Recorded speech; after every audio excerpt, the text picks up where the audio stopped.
നമസ്കാരം. ഓർമ്മയിലെന്നും മാമുക്കോയ. ഒരു സിനിമാക്കാരൻ എന്ന തലക്കെട്ടിന് കീഴെ മലയാളി അനുവദിച്ചു കൊടുക്കുന്ന കുറേയേറെ സ്വാതന്ത്ര്യങ്ങളും സൗകര്യങ്ങളുമുണ്ട്. അതെല്ലാം മാറ്റിവെച്ചുകൊണ്ട് സിനിമയിൽ ജോലി ചെയ്യുന്ന ഒരു സാധാരണക്കാരനാണ് താനെന്ന് എല്ലാ ദിവസവും ഉറക്കെ പറഞ്ഞുകൊണ്ട് അനായാസമായ അഭിനയ മുഹൂർത്തങ്ങൾ കൊണ്ട് മലയാളിയുടെ മനസ്സിൽ ഇടം പിടിച്ച മാമുക്കോയയെ കുറിച്ചുള്ള ഓർമ്മകൾ തുടരുകയാണ്. ഞാനിപ്പോൾ പറഞ്ഞ പോലെ ഈ മിമിക്രിക്ക് കൊച്ചി ഭാഷയും തിരുവനന്തപുരം ഭാഷയൊക്കെ ഇങ്ങനെ കൊടികുത്തി വാണിരുന്നൊരു കാലത്ത് വിനോദ് ഒരു സംഘവും വടക്കൻ കേരളത്തിൽ നിന്ന് ഇങ്ങോട്ട് വരികയും പിന്നീട് ഇവിടെ നർമ്മത്തിന് വീണ്ടും വടക്കൻ കേരളത്തിന്റെ ഒരു സൗന്ദര്യമൊക്കെ കൊടുത്തുള്ള ഒരാളാണ്. വിനോദിന് മാമുക്കോയനെ ഏതാണ്ട് ഏത് കാലം തൊട്ട് അറിയാം വിനോദ് ഭായി? 93 ദൂരദർശനിൽ ഞങ്ങളൊരു സീരിയൽ കുഞ്ഞാടുകൾ എന്നൊരു സീരിയൽ ചെയ്തിരുന്നു.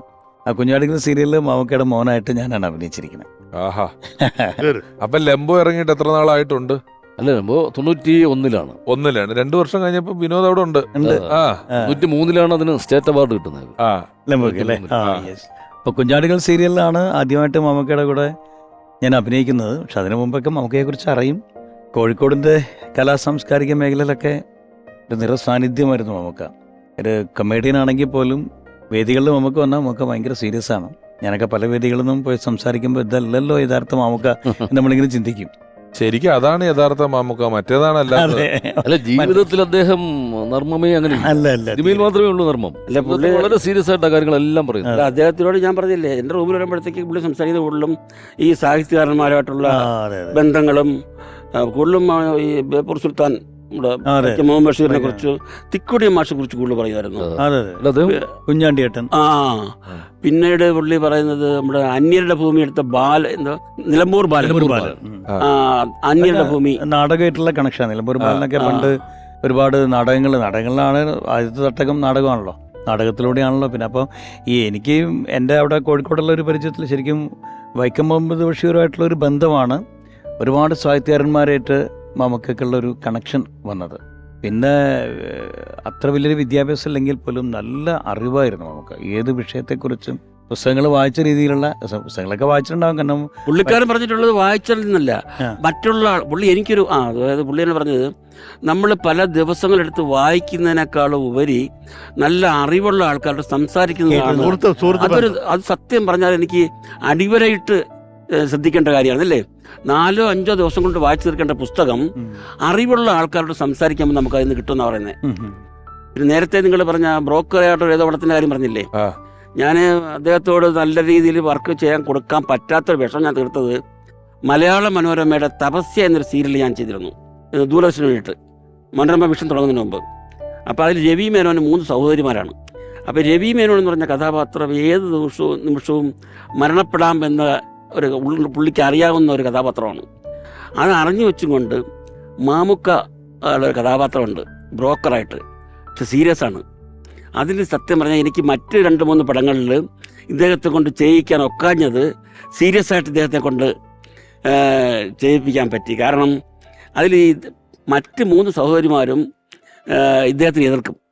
കാരണം ഒരു മോഹനരാഗതരംഗം അതായത് പ്രതാപ എന്ന പ്രായമുള്ള ആളിനെ കൊണ്ട് 18 വയസ്സുള്ള പെൺകുട്ടിയെ കല്യാണം കഴിപ്പിക്കുന്നതിൻ്റെ ഇദ്ദേഹമാണെന്നുള്ള ഒരു തെറ്റിദ്ധാരണ ഉള്ളത് മറ്റ് പെൺകുട്ടികൾക്ക് ഇദ്ദേഹത്തോട് എതിർപ്പാണ്.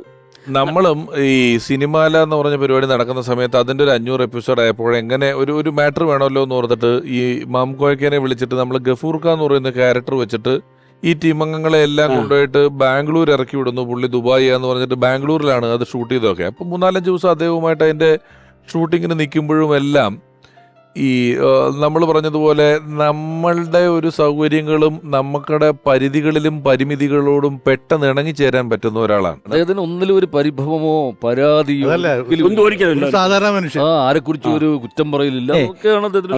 പിന്നെ സ്റ്റേജ് പരിപാടികൾ വിനോദമുണ്ടോ? ഗൾഫ് ഷോയിൽ 2-3 തവണ മാമുക്കയുടെ കൂടെ ഞാനും സുരഭിയും മാമുക്കയും കൂടെ ശ്രീനിവാസേട്ടനും എല്ലാം കൂടെ സുരാജ് എല്ലാം കൂടെ 2-3 ഷോ ഉണ്ടായിരുന്നു.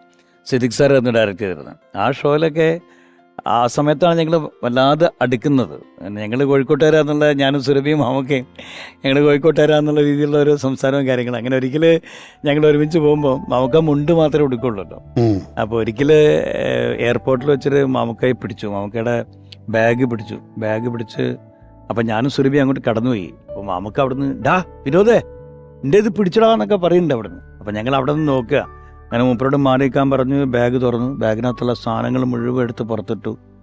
എന്നിട്ട് പിന്നെ വീണ്ടും ഒന്നുമില്ലാന്ന് പറഞ്ഞ് മൂപ്പര് തന്നെ അകത്ത് ചോദിച്ചു. അവിടെ നിന്നൊക്കെ ദേഷ്യം പിടിച്ചിങ്ങോട്ട് വന്നിട്ട് മുണ്ടെടുത്താൽ ഇവർക്ക് കുഴപ്പമാ, പാൻറ്റിട്ട ഒരു കുഴപ്പമില്ല, മുണ്ടെടുത്താൽ കള്ളന്മാരാ ഇവർക്ക് എല്ലുമ്പോഴൊക്കെ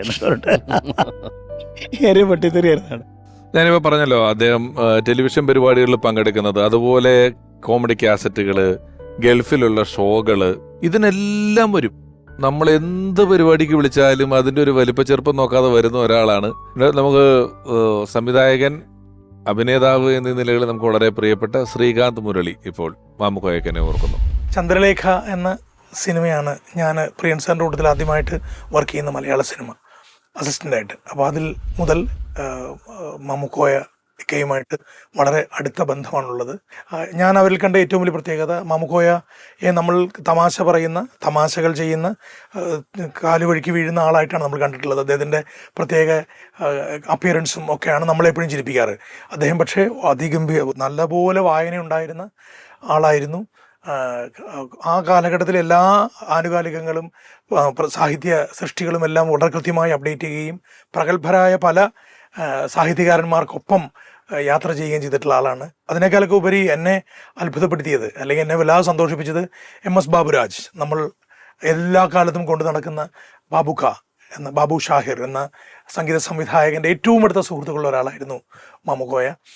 അദ്ദേഹത്തിൻ്റെ ഈവനിങ് മെഹഫിലുകളിലെല്ലാം പറ്റുമ്പോഴെല്ലാം കോഴിക്കോട്ട് അദ്ദേഹത്തിനൊപ്പം പോയിരുന്ന് പാട്ട് കേൾക്കുകയും പാട്ടിനെക്കുറിച്ച് പറയുകയും അത്യാവശ്യം നന്നായി പാടുകയും ചെയ്തിരുന്ന ആളാണ് മാമുക്കോയ.